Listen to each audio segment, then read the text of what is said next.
नमस्कार दोस्तों। पिछले प्रोग्राम में हमने आपको बताया है R42 से R59 तक का हिंदी विवरण। डॉक्टर टेकवे जर्मनी की पेटेंट दवाएं आती हैं, उनका डिटेल दे रहा हूं। पीछे 3 प्रोग्राम बना चुका हूं, तो आज हमें बताना है R60 से उसके आगे। तो इन दवाओं के विषय में एक बार फिर बता दूं कि जब कोई दवा सूट न कर रही हो, समझ में नहीं आ रही हो, कोई प्रिस्क्रिप्शन सही से नहीं मिल पा रहा है, तो आप इसके लिस्ट में देख करके अपने रोग की दवा आप डायरेक्ट ले सकते हैं और इसका नियमित रूप से सेवन करें। 15-15 बूंद दिन में 4 बार 1 चम्मच पानी में डाल के।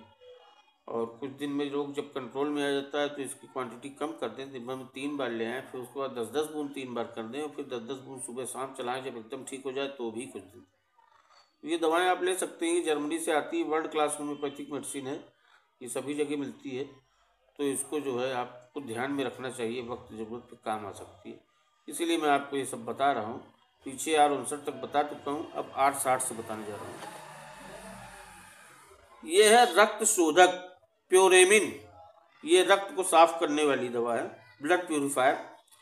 खून की खराबी, अत्यधिक गाढ़ा खून, मौसमी तब्दीली के प्रति अति संवेदनशील, त्वचा की अशुद्ध अवस्थाएं, भारी फुंसियां, गांठें, विभिन्न प्रकार के रोगों में खून साफ करती है।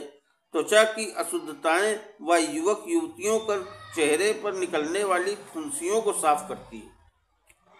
तो इस दवा को ध्यान रखना चाहिए, बहुत काम की दवा है प्यूरामिन।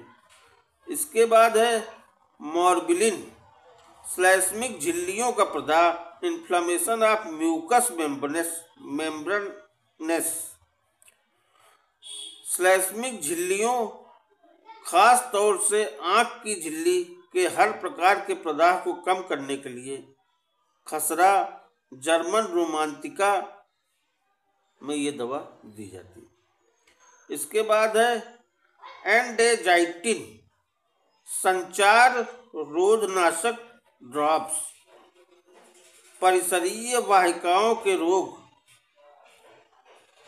शाखा अपसंवेदन, विरूपित अंतर्वाहिका शोथ, विरामी खंजता, रैनोड रोग, पिंडलियों में बांटे पड़ना, सिराओं की बीमारियां में ये दवा काम आती है। इसके बाद है नेफ्राल्बिन। अन्नसार में ड्रॉप है, एल्बुमिनिया ड्रॉप। अन्नसार में, प्रोटीन में, गुर्दे की पथरियां, वक्र काठिन्य, जीर्ण वक्र शोथ अर्थात गुर्दे का पुराना प्रदाह में इस दवा को दिया जाता है। इसके बाद है सोरिएसिन। सामान्य अपरस रूप छाजन, ये इस दवा को दिया जाना चाहिए अपरस में, छाजन में, सोराइसिस में। इसके बाद है अरिथमीन। अरिथमीन हृदय अतालता ड्रॉप्स है। हृदय ताल की गड़बड़ी, हृदय पेशियों की अपजननात्मक रोगों के कारण होने वाले संवहन दोष, हृदय पेशियों, अंतर हृदय पेशियों का प्रदाह, हृदगोलन के कारण उत्पन्न होने वाली स्थिति, हृदय पिच्छता, हृदय क्षिप्रता, एडम स्टोक संलक्षण जिसमें हृदय की मंद गतिक अवस्था के साथ मिर्गी या रक्ताघात जैसे दौरे पड़ते हैं, तो इस दवा को देना चाहिए। इसके बाद है R67। ये है रक्त संचार दौर्बल्य नाशक ड्रॉप्स। संचार दौर्बल्य नाशक ड्रॉप्स संचार प्रणाली की उग्र अनियमित क्रिया, वाहिका प्रेरित निपात, संचार प्रणाली की चिरकारी दुर्बलता में इस दवा को दिया जाता है। ये आपका ड्रॉप और सर्कुलेटरी डिबिलिटी। इसके बाद है हार्पिजेस्टिन। ये भैंसिया दांत की दवा है, जो दांत बहुत ज़्यादा मोटा हो जाता है, ऊपर तक ठीक नहीं होता, तो इस दवा को देना चाहिए। भैंसिया दांत यानी हर्पिस जोस्टर, छोटी माता अर्थात लघु मसूरिका, चिकन पॉक्स में भी इस दवा को दिया जाता है। तो ये विसर्प ड्रॉप्स है। तो इसको 868 को दिया जाता है। इसके बाद है 69, ये है इंटरकास्टेलिन अंतर्प संकायु शूल ड्राप्स, पसलियों के मध्यवर्ती भागों में होने वाला तंत्रिका शूल, तो इस दवा को दिया जाता है। इसके बाद है प्रोसोपाल्जिन स्नायु शूल ड्राप, शरीर के विभिन्न भागों में होने वाला स्नायु शूल, न्यूरैल्जिक पेन, जिसमें जांच वांच कराने में कुछ नहीं मिलता लेकिन दर्द रहता है, शरीर के विभिन्न अंगों में होने वाला स्नायु शूल, त्रिदरा तंत्रिका शूल, तंत्रिका शोथ में इस दवा को दिया जाएगा। इसके बाद है R71, ये साइटिका ड्राप है। साइटिका भ्रंश मेरु चक्र एक लक्षण के रूप में होने वाला आसनास्थि शूल, अर्थात आसन की हड्डी का दर्द, पराबोध, निम्नांगों में झुंझुनी, इसमें इस दवा को दिया जाता है। साइटिका ड्रॉप्स R71, इसका नाम है इस्चियाल्जिन। इसके बाद है पैंक्रोपेटिन अग्नाशयिक ड्राप, पैंक्रियाटिक ड्राप्स, अग्नाशय शोथ, अग्नाशय को आक्रांत करने वाली बीमारियां में इस दवा को प्रयोग किया जाता है। R72। इसके बाद है स्पॉन्डार्थिन संधि रोग नाशक ड्राप्स, संधियों जोड़ों की बीमारियां, खास तौर से जब बड़े जोड़ प्रभावित रहते हैं, घुटनों तथा कूल्हों के जोड़, स्कंध संधियों के रोग में इस दवा को प्रयोग किया जाता है। R73। इसके बाद है नोचकरिन ड्राप्स, नोचकर्निन ड्राप्स R74, निशा मूत्र रोधक ड्राप्स, रात दिन होने वाला प्रचुर पेशाब, मूत्राशय मसाना कमजोर, यानी कि बार बार पेशाब करने जाता है और ढेर ढेर पेशाब करता है, ज़्यादा पेशाब करता है, अधिक अधिक मात्रा में करता है, तो इस दवा को देना चाहिए, इससे उसको नियंत्रण होगा। इसके बाद है डोलोमेंसिन कस्टार्टर ड्राप्स, दर्दनाक ऋतु स्त्राव के लिए तैयार की गई ड्राप्स, कष्टरज अर्थात कष्टार्तव, यानी कि जिन लोगों को मासिक में तकलीफ बहुत ज़्यादा होती है तो उनके लिए है ये। इसके बाद है हर्बेमाइन फोर्टे R76, ये दमा फोर्टे ड्राप्स है, शरीर रचना या मानसिक प्रकृति के कारण हुए दमे की औषधि ये है। इसके बाद है प्यूमैसिन, फ्यूमैसिन धूम्रपान निरोधक ड्राप्स है, अधिक धूम्रपान करने से चेतना लोप, स्मृति भंग, सिर दर्द, सिर में तनाव व खिंचाव, मतली, पेट में दर्द, कब्ज, दिल की अनियमित धड़कन, जिगर में खराबी, कान की भीतरी झिल्ली में सूजन, तंत्र रोगों में गड़बड़, रक्त का पोषण करने वाली ग्रंथियों में विकार, वाहक नाड़ियों में अवरोध, टांगों में कंपन, तो ये दवा लेनी चाहिए फ्यूमैसिन। इसके बाद है आक्विट, ये आँख के रोगों की दवा है R78। आक्विट बहुत जगह मैंने यूज़ किया है, इस दवा से बहुत फायदा होता है।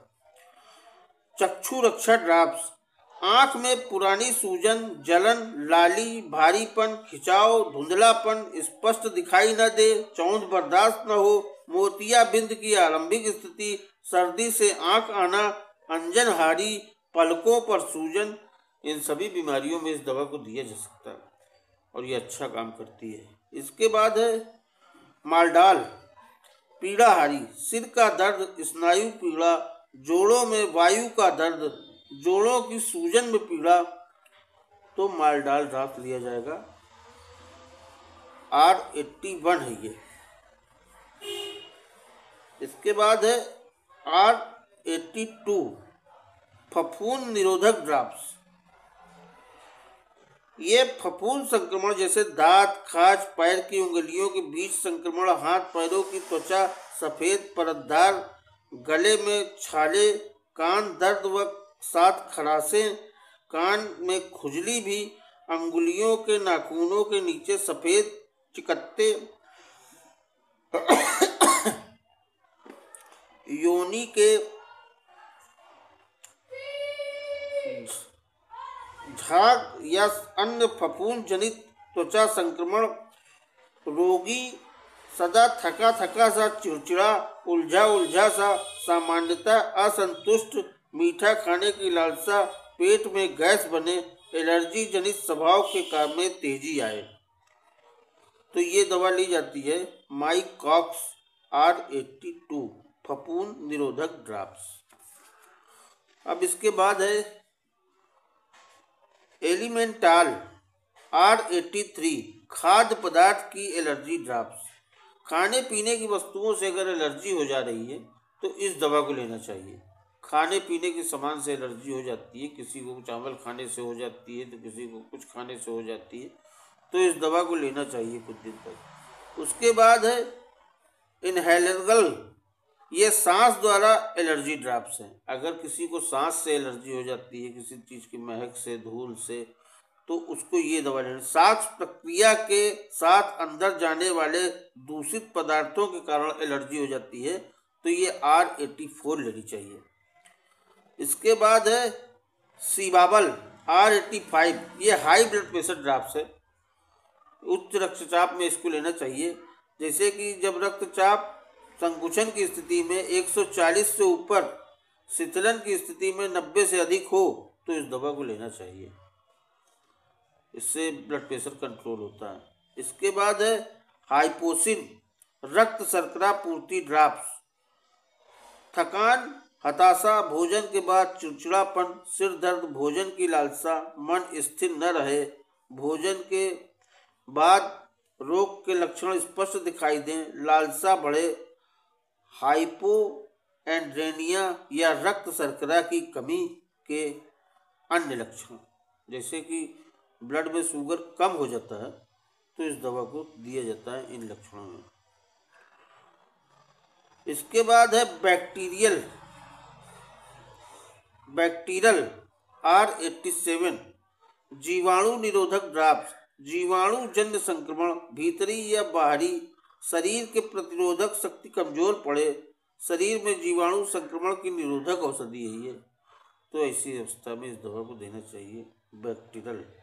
इसके बाद है डिवायरल R88 वायरल निरोधक ड्रॉप्स। कोई भी वायरल जन्य रोग जैसे चेचक, हर्पेस, फ्लू, मोनोक्लोसिस, कोई भी बीमारी हो, तो ये जो है निरोधक ड्रॉप्स के रूप में काम करता है, वायरल निरोधक ड्रॉप्स।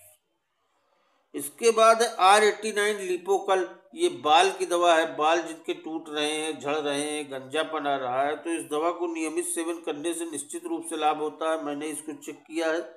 केस संबंधी समस्याएं, आवश्यक fatty acid drops, hair related problems, बालों का झड़ना, गंजापन, समय पूर्व ही बालों का क्षय, समय पूर्व बाल सफ़ेद हो जाना, कमजोरी, अत्यधिक पका हुआ भोजन करने की आदत, सिर दर्द, तो ये दवा लिपोकल काम करती है। ये लिपोकल अच्छी दवा है बाल के लिए, R89। और 90 संख्या पर इनकी दवा है अल्फाल्फा टॉनिक। इसका नाम 90 नहीं, इसका नाम अल्फाल्फा जिंसिंग है। ये 90 नंबर पर है। रक्त की कमी, भूख न लगना, शक्ति की पुनः प्राप्ति के लिए, विशेषकर शल्य चिकित्सा से या कल बल निकाल देने वाले बुखार के बाद, गर्भावस्था में भी इस दवा को दिया था, प्रेगनेंसी में टॉनिक। और बढ़ते हुए बच्चों में या अन्य में भार की कमी होने पर, यानी जिनका वजन नहीं बढ़ रहा है, वो भी इस टॉनिक को ले सकते हैं। तो ये अच्छी टॉनिक है, अल्फाल्फा जिंसिंग टॉनिक है ये, जिसमें जिंसिंग पड़ा हुआ है, इसका नाम है अल्फाल्फा टॉनिक। तो दोस्तों, ये हमने इतने प्रोग्राम में डॉक्टर रिक्वेक की 90 पेटेंट दवाइयों के बारे में बताया है। इसमें अपेक्षित ड्रॉप को 1 चम्मच पानी में खाली पेट दिन में खाना खाने से पहले तथा रात में सोते समय लेना चाहिए। अधिक लाभ के लिए, पीड़ा या दर्द से शीघ्र आराम पाने के लिए यही ड्रॉप जल्दी लिए जा सकते हैं। बड़ों को 10-15 बूंद दवा 1 चम्मच पानी में, व बच्चों को 5-7 बूंद दवा 1 चम्मच पानी में देनी चाहिए। बीमारी में आराम होने पर दवा को दिन में 2 बार, अर्थात 1 बार सुबह और 1 बार शाम नियमानुसार देते रहना चाहिए। तो दोस्तों, ये यहाँ पर हमारा रिक्वेक का 90% दवाई का प्रोग्राम समाप्त हो रहा है। तो अगले वीडियो में कुछ नया लेकर के मिलते हैं आपसे, शुभकामनाओं के साथ। तब तक के लिए नमस्कार।